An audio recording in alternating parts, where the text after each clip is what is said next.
باللہ من الشیطان الرجیم بسم اللہ الرحمن الرحیم۔ مولا کائنات حضرت امیر المومنین علی ابن ابی طالب علیہ السلام کے مجموعہ کلام نہج البلاغہ کے تیسرے باب کا 396 نمبر فرمان۔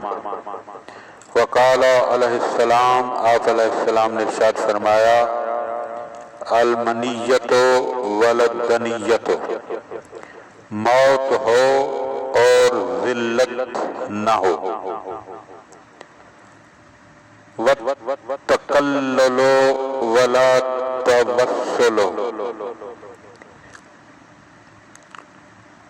کم ملے اور دوسروں کو وسیلہ بنانا نہ ہو۔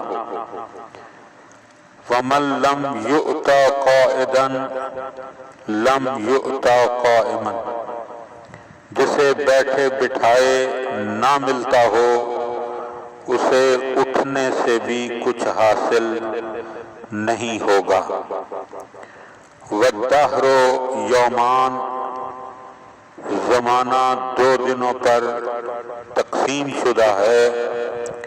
یومن لکا، ان میں سے ایک دن تمہارے موافق ہے، وَيَوْمٌ عَلَيْكَ، اور دوسرا دن تمہارے مخالف ہے۔ فَإِذَا كَانَ لَكَ فَلَا تَبْتَرْ، جب ایک دن تمہارے موافق ہو تو پھر اتراؤ نہیں۔ وَإِذَا كَانَ عَلَيْكَ فَاصْبِرْ، اور جب وہی دن تمہارے مخالف ہو تو پھر ایسے دن میں صبر کرو۔ اللہم صلی علی محمد و آل محمد۔